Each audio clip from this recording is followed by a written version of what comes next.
Assalamualaikum warahmatullahi wabarakatuh. Perkenalkan, nama saya Siwi Sukmawati dengan NIM 1905-12-4770 dari Prodi Pendidikan Guru Sekolah Dasar Universitas Riau. Pada kesempatan kali ini, saya akan sedikit menjelaskan materi tentang inovasi kurikulum.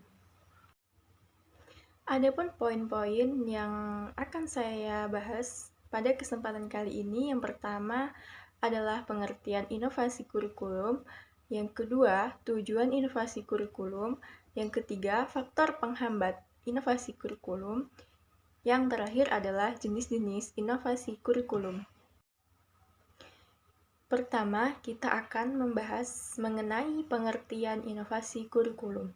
Nah, secara etimologi, inovasi itu sendiri berasal dari kata Latin, yakni innovation, yang berarti pembaharuan atau perubahan. Sedangkan menurut Kamus Besar Bahasa Indonesia, inovasi diartikan sebagai pemasukan atau pengenalan penemuan baru yang berbeda dari penemuan sebelumnya.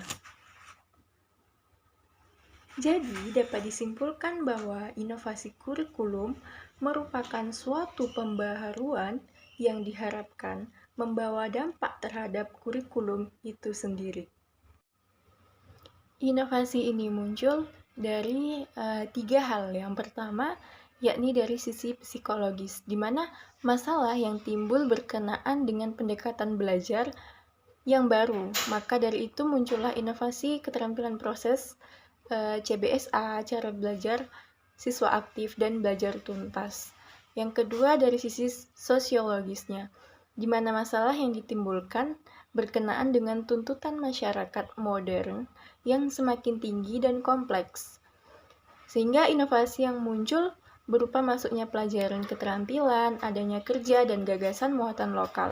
Yang terakhir yakni dari sisi penyampaian pengajaran, di mana inovasi dapat berupa sistem modul paket pendidikan luas sekolah dengan metode SAS atau Structural Analysis Synthesis.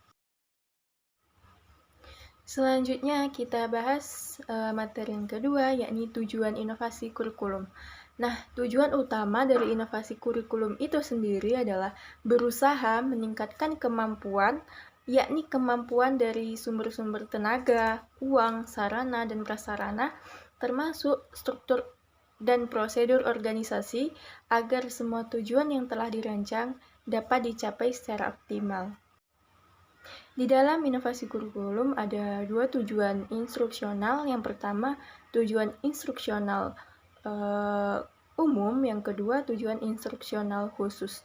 Nah, di mana perbedaan ini terletak pada kemampuan yang diharapkan dan dikuasai oleh peserta didik. Pada tujuan instruksional umum, sifatnya lebih luas dan mendalam. Sedangkan pada tujuan instruksional khusus, ini lebih terbatas dan harus dapat diukur pada saat berlangsungnya proses belajar mengajar.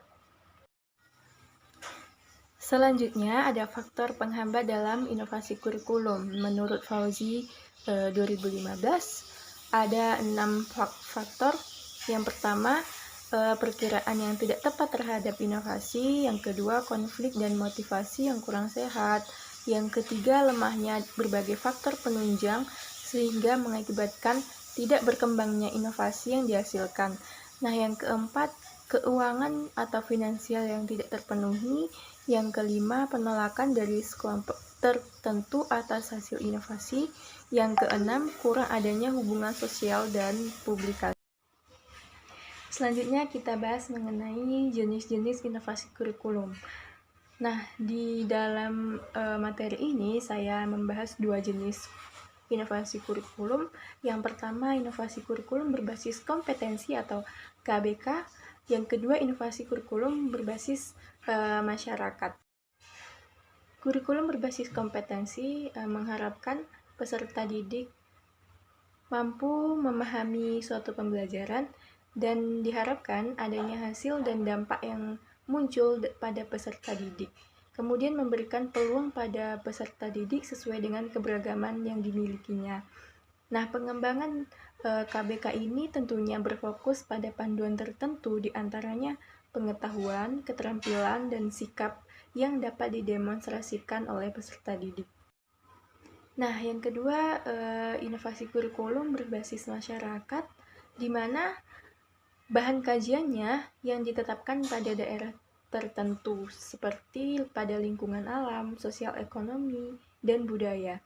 Nah, karakteristik dari inovasi kurikulum berbasis masyarakat ini lebih ke pembelajaran berorientasi kepada masyarakat, di disiplin kelas bertanggung jawab, kemudian metode mengajarnya lebih dititik beratkan pada pemecahan masalah.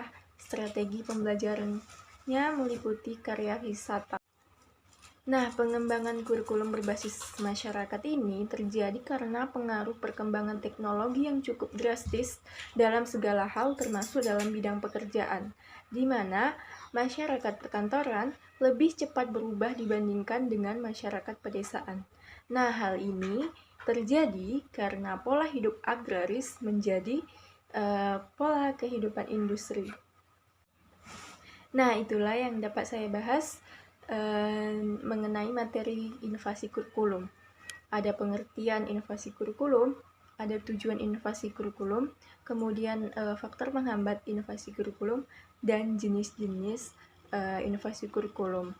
Nah, dapat disimpulkan bahwa inovasi kurikulum itu merupakan suatu pembaharuan atau gagasan yang diharapkan membawa dampak terhadap kurikulum itu sendiri.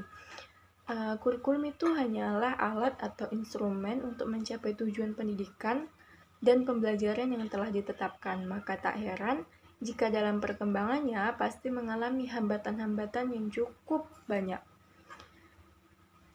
Nah, macam-macam inovasi kurikulum yang ada diharapkan mampu mengatasi berbagai kendala. Nah, itulah materi mengenai inovasi kurikulum yang dapat saya sampaikan. Semoga dapat dimengerti oleh teman-teman semuanya.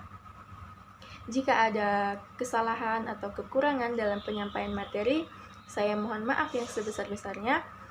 Saya akhiri. Wassalamualaikum warahmatullahi wabarakatuh.